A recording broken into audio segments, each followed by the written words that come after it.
Good afternoon and welcome, everybody. Welcome to the Getting to the Core of Literature session. Thank you for joining us, and a few housekeeping things.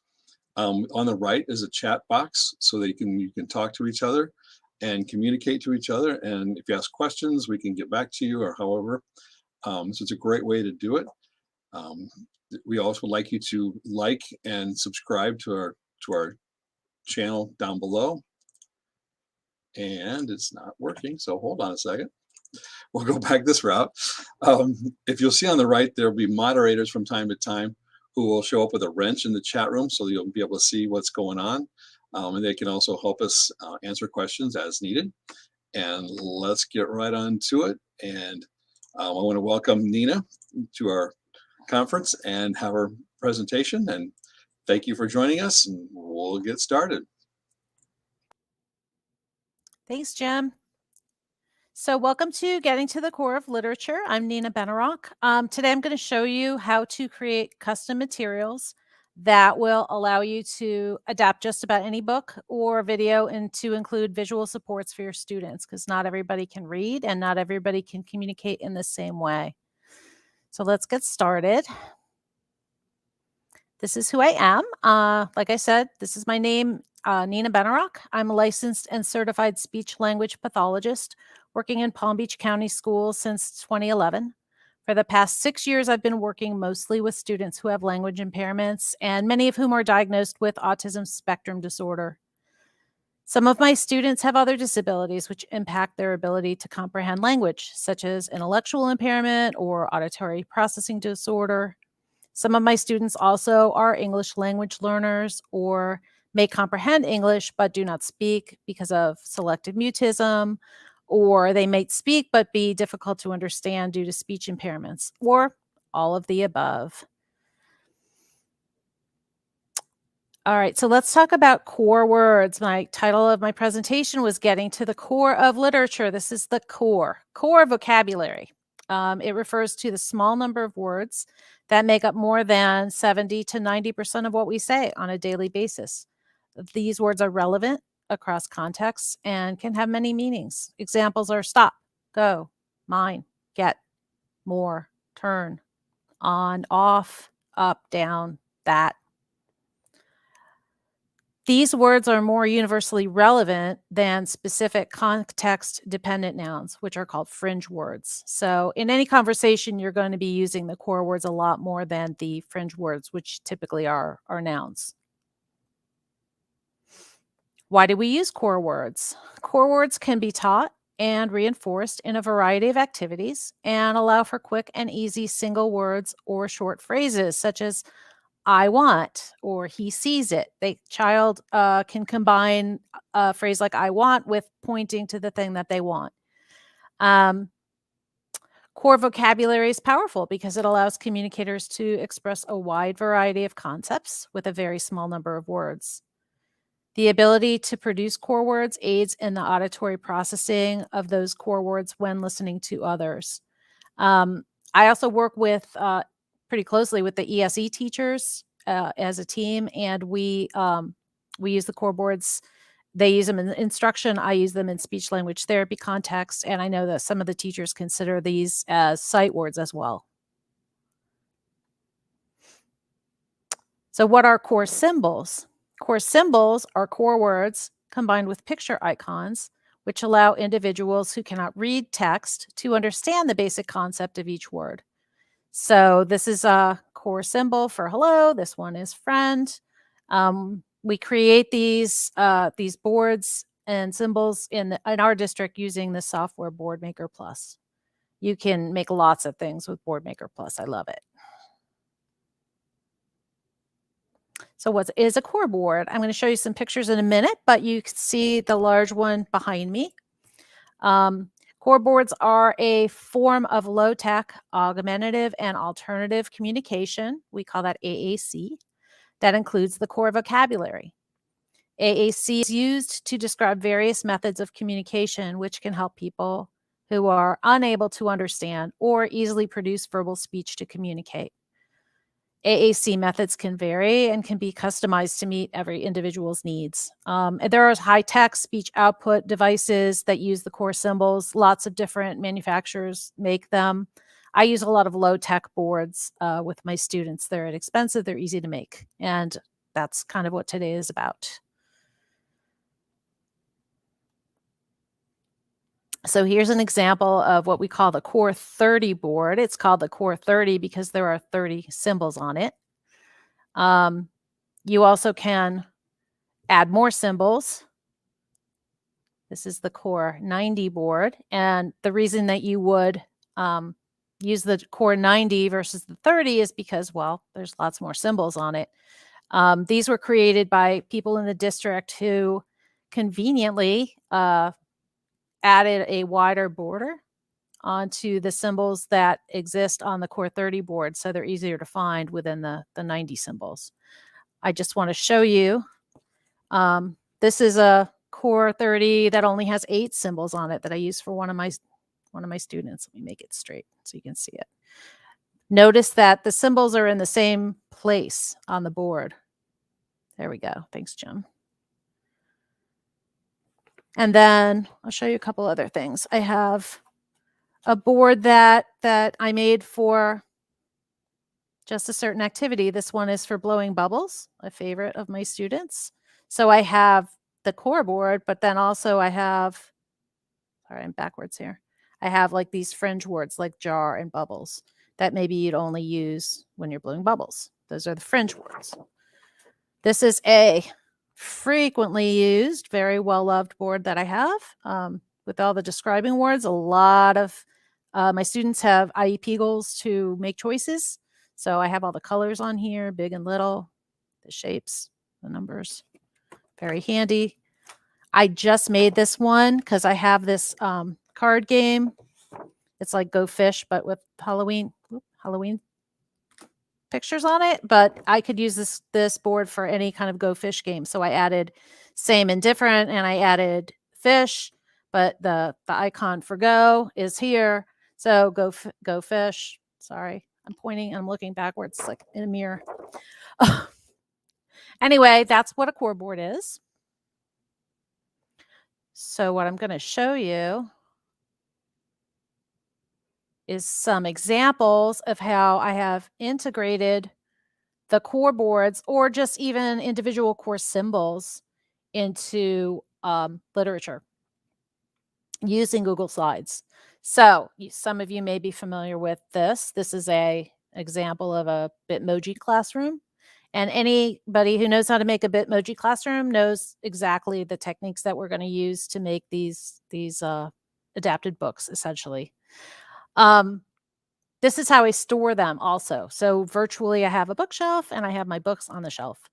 And I say books, they're not all books. This one was, I created for a teacher who was doing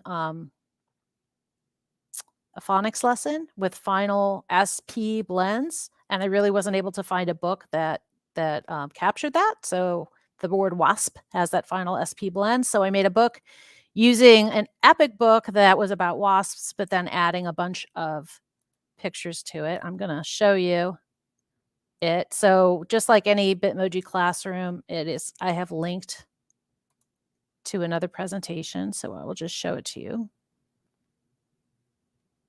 This one came out really cute.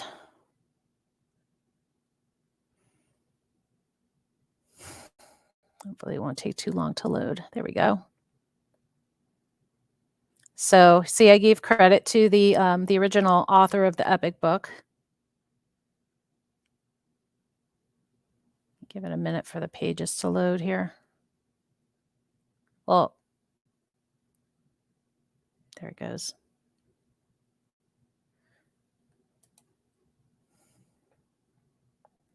So this book has the same phrase repeated a number of times, I see. So I have the core symbols there embedded.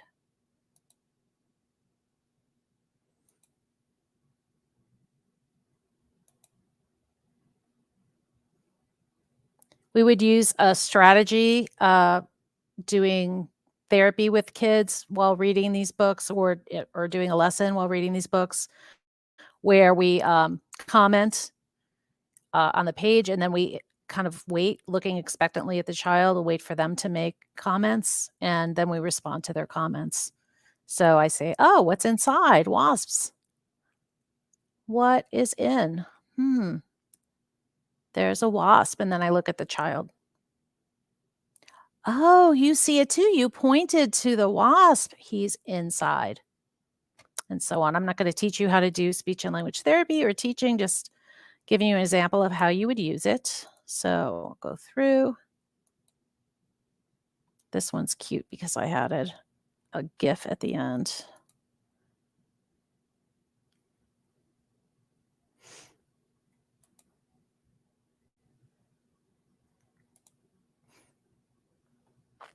All right, let me close that one.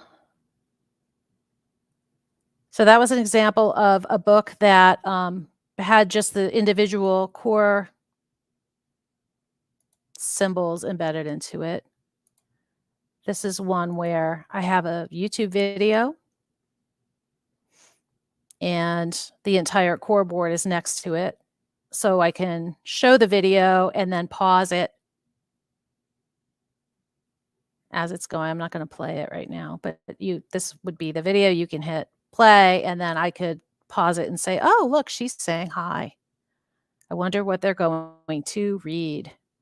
And then as the book would go on, you can see this is a book, go, go, go, go, stop, has go and stop in it quite a few times. So we consider it a core book, or a book that really features core words in it. And this particular recording I love because the reader of the book has also embedded core symbols. So I will tell you later how you can find those. Close that. The other one I wanted to show you is an activity that I made for Mr. Potato Head. That's this one. So this isn't even a book, but it's super fun. And I think it's going to be in some disarray right now because I actually used it with my students yesterday. And we arranged Potato Head the way kids will do when they're playing with the real one. So I have a, when it loads, I have a core board here that was especially made for playing Potato Head.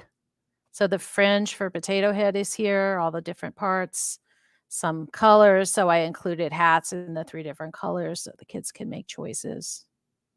We have different colors of legs and so forth. And this is interactive, right? The kids can move the things around. And I'll show you how you make the books not interactive. I'm going to close that up.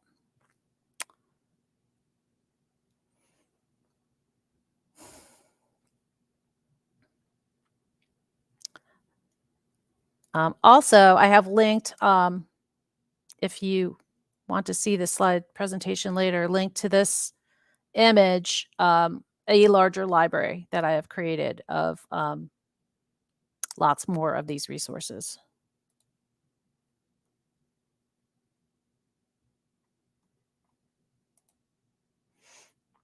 All right, so I want to show you how to make one of these. And I thought because Halloween's coming, we would do Go Away Big Green Monster. Has a lot of core words in it. If you're familiar with the book, those include go, away, big, little, no, or no/not is one symbol on the core board. You, me, come. And you might, while doing the book, you might say put on or take off or I and see. All of those are core words as well. So I'm going to try to open Google Slides, a fresh one, just to show you how to do it. But if it doesn't work, well, I'll just add a slide here and show you. We'll just pretend like we opened a new presentation. So you would open a tab and go to the, what I call the waffle, and open Google Slides. We'll see if we can get that to load. The waffle is a symbol up here that looks like this. And then it drops down an icon of all the different Google applications. slides is this symbol. And then you would start a new presentation. Let's see. No, it's not going to cooperate with us. Let's just pretend that we did that. So instead of doing that, what I'm going to do is add a new slide. And we will just pretend that we opened up a new Google Slide presentation. So once you've done that, this one is formatted to kind of match my presentation, but basically you will have a big title block and a smaller text block. You're going to title your presentation up here. So rather than saying getting to the core of literature, this one would say, go away, big green monster with core is what I would call it. You can call it whatever you like. And then I would repeat that title here.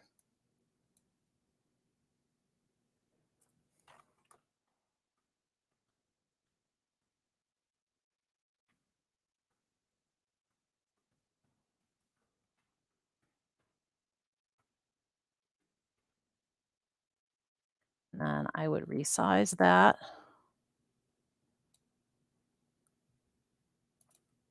Obviously, I have to resize the text as well. I want to make this whole. Oh, great. Well, I will show you what to do if your text box disappears. Let's try that again.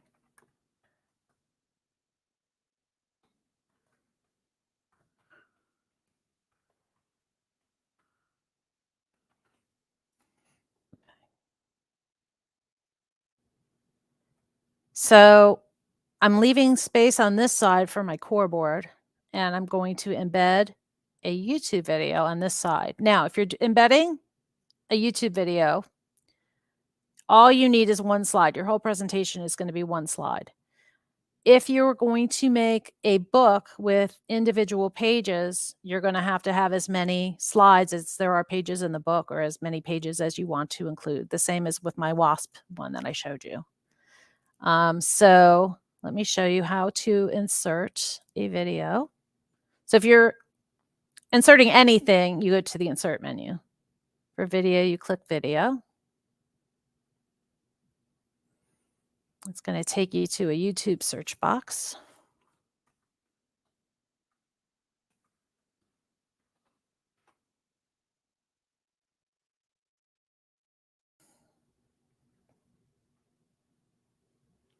And then, as you can see, this is a popular book, so there's a lot of different versions. This one is animated. This one is in a song. There's a couple where people have like sock puppets. Sometimes you can see the book. I would preview these, figure out the one you like the best. I like this lady, Bree Reads. She's very engaging. So I'm going to collect this one. I don't know if you can see it. She's wearing a headband with bat ears. She's very cute, and she makes some comments about the book as she goes. Now, as soon as you put this video in here, while it has the blue frame around it, you get this format options menu.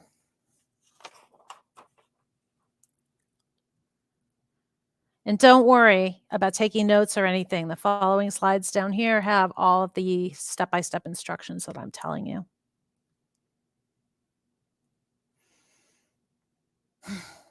So there's going to be some options for video playback. It opens up with play on click when it finally loads.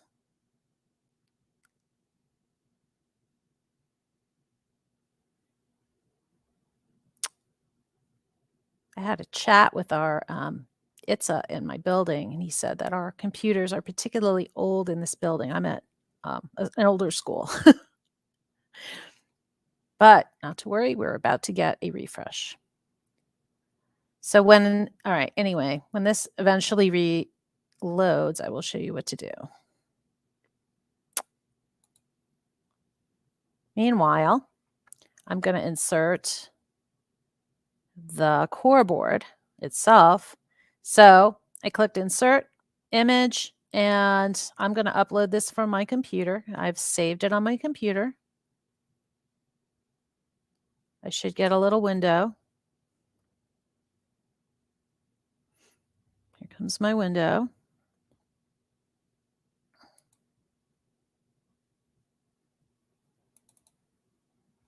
I have to find it. It's in pictures.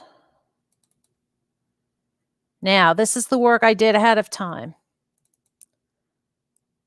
I have saved all of my core images in one big picture file.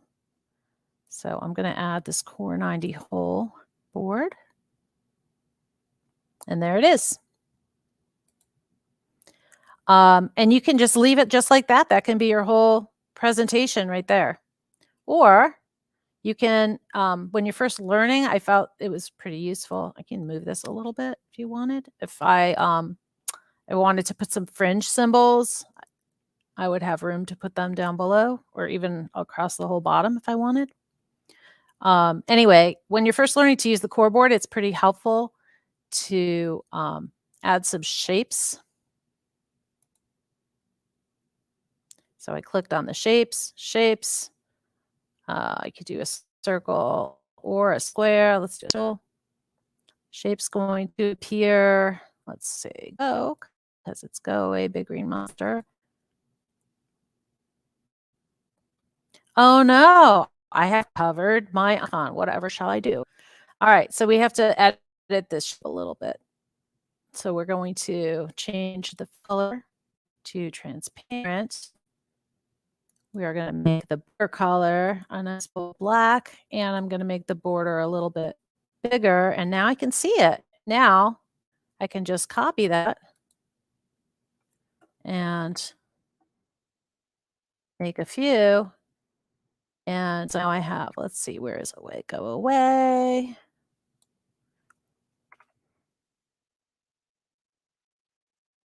Whoops, don't want to do that. I want to move it, not drag it. You can tell I did say I was a speech-language pathologist, not a tech person by profession, but I have figured it out.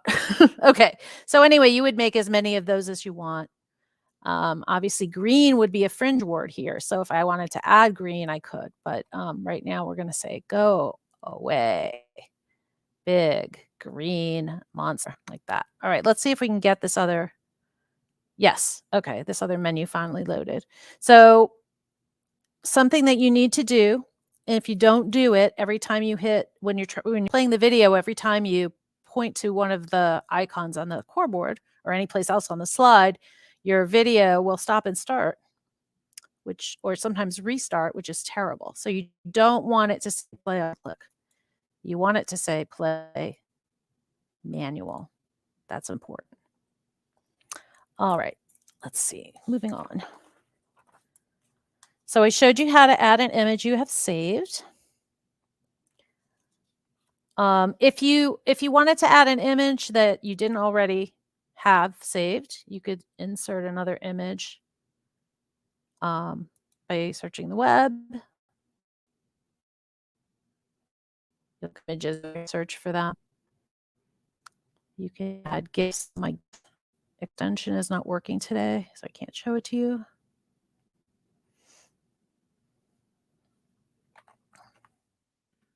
Say we wanted to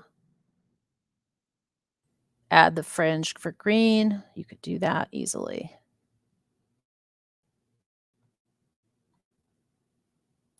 Pick that one. It's going to be huge. It appears.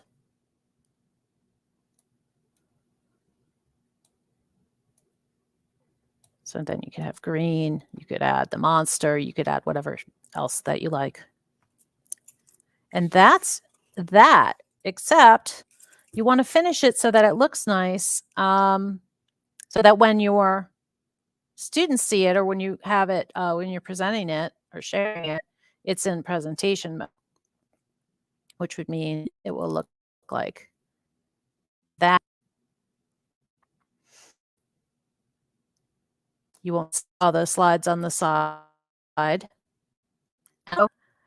Anybody else who is playing with it, they would be able to start and stop the video when it finishes loading. But when they clicked on it, on anything over here, it wouldn't make the video stop and start. And also, they can't move things around. So when you're in this mode, nobody can change your presentation, which is good when you're teaching.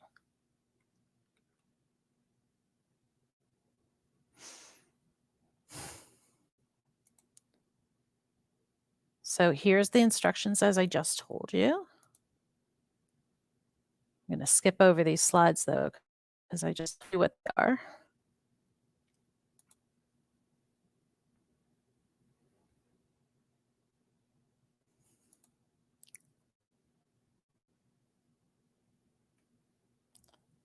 Oh yes, I forgot to tell you that part. So we have to publish to the web. So you want to Nina, can I hop in for a be second? ready, Nina? or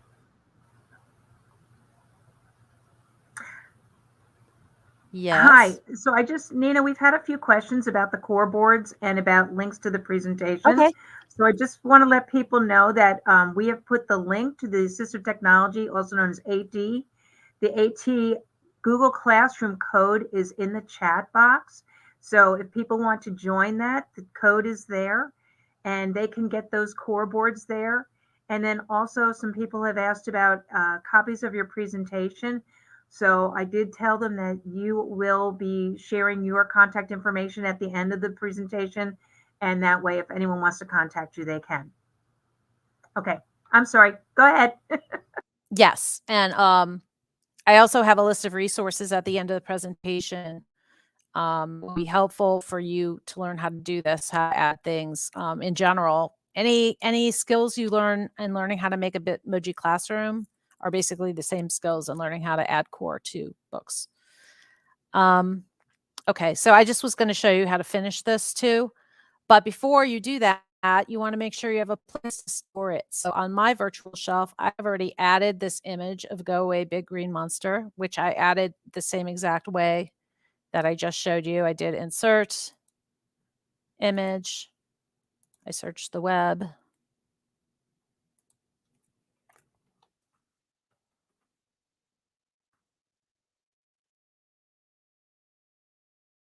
And usually the book cover will come up. If you don't want to do it that way, the other way to do it would be to just Google the other way.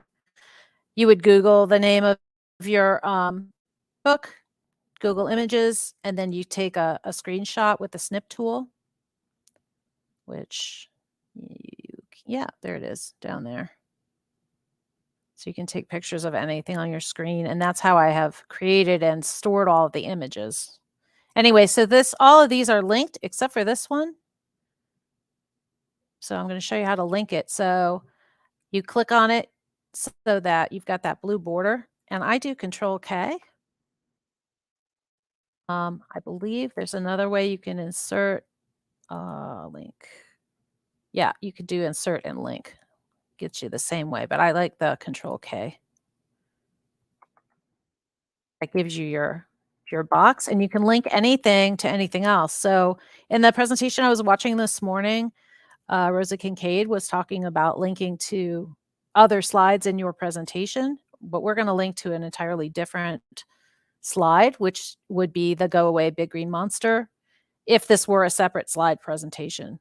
So I would have published this to the web, and the way you do that is you click on Publish to the web. It gives you this. This is the link. So you're going to click on that, Control C to copy.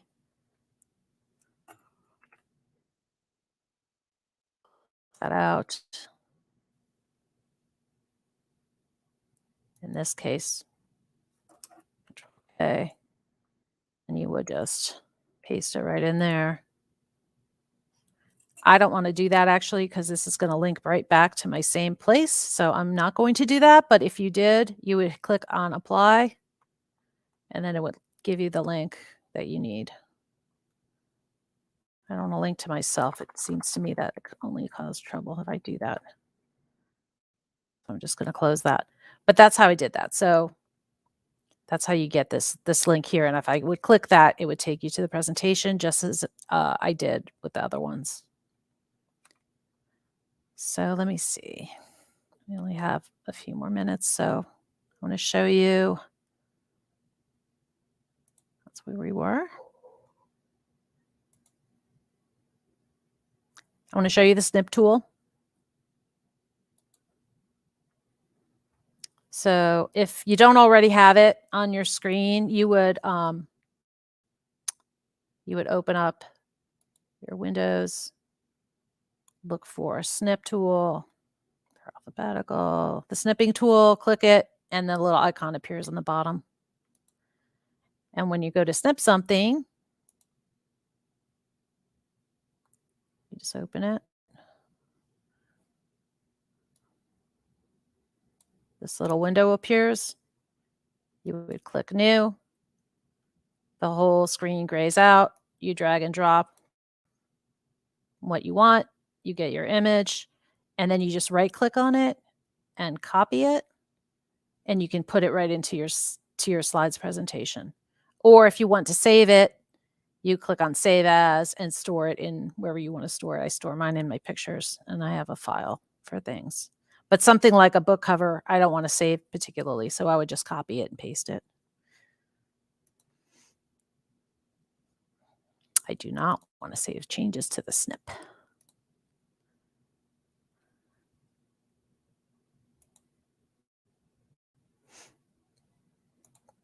Skip slide. Here are the resources of which I spoke. For videos that you want to find, YouTube.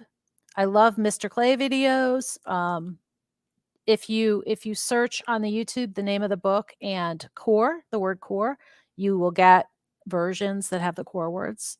Epic Books, Teachers Pay Teachers. Learning how to use a Bitmoji Classroom. There's a ton of YouTube videos. Just search it. The MELD Google Classroom. I believe Siobhan just gave out the link for the Assistive Technology Google Classroom, but there's also the Google Classroom for the Multisensory Early Language Development class, which has the core words, and I'm including a link to the core words in this presentation too in a different slide. And I learned a lot and got a lot of resources from this site on Facebook called Bitmoji Craze for Educators. A lot of the teachers on there are really generous and share their presentations. For examples of books that feature core words, these are some. I got this cool list from the Bitmoji page, or maybe it wasn't that group. It was a group on Facebook anyway. Probably AAC for the SLP. There is a bunch of AAC groups on Facebook that I belong to. Anyway, this guy, Speech-Language Pirates, I should say these people, Speech-Language Pirates, compiled a list, and it's right on Amazon of books that have a lot of core words. This site, Tar Heel Reader, has very simple books. There are adapted books aplenty on Teachers Pay Teachers, many of which are free. It's all good resource material. This is the link to get to the core images. And the way I got the individual core images is by pulling these up. I do not know if it will load quickly, but and just save one by one. I did not do it all at once. You can well imagine it would take forever. But as I was making these books, I just did them a little at a time.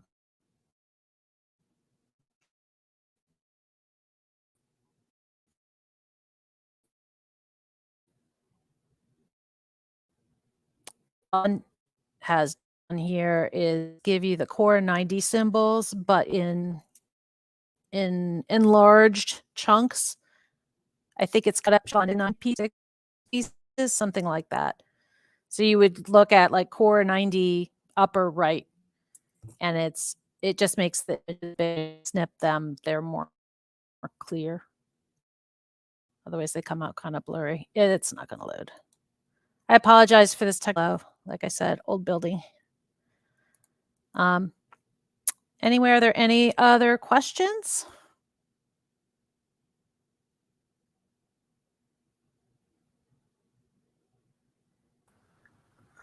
So Nina, thank you so much. And as always, we know that if technology is going to go wrong, it's going, it will.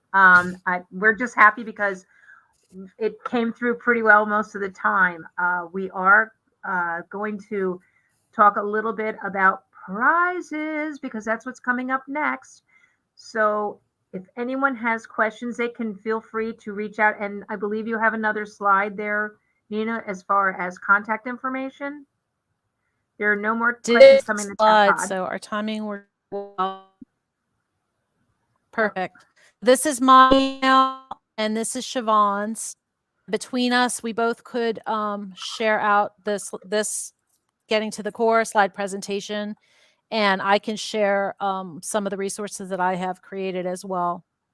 I would only ask that once you get hold of the slides, make a copy of it. Otherwise, Yes. If you make changes, you've changed mine as well. Yes, always. So Whenever you make a you copy have someone and then you're the owner. Whenever someone shares a presentation with you, always make a copy for yourself. That's just good practices. And I think we're going to turn it over to Jim. Are we ready to do prizes? Prizes, exciting. Yes. Yes, okay. Yes, of course we can. Okay. I'm also going to put in the chat at the moment a survey link for us for you to fill out for our.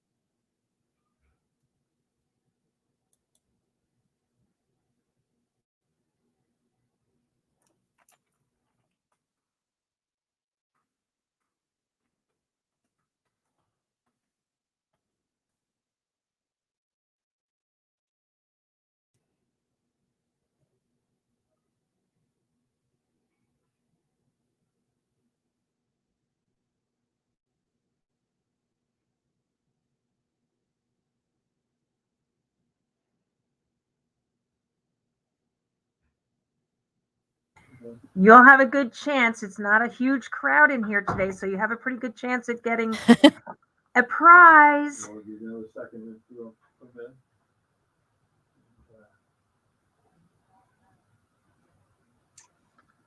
We'll give you another second to put them in, and we'll go ahead and do the draw.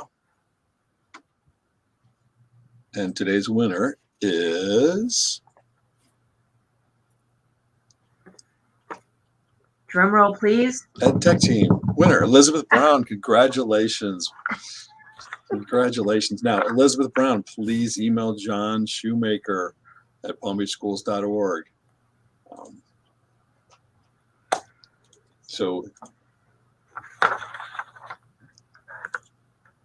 And our door prizes, what a hover cam. Wow. Wow, cool. Look at that. All right.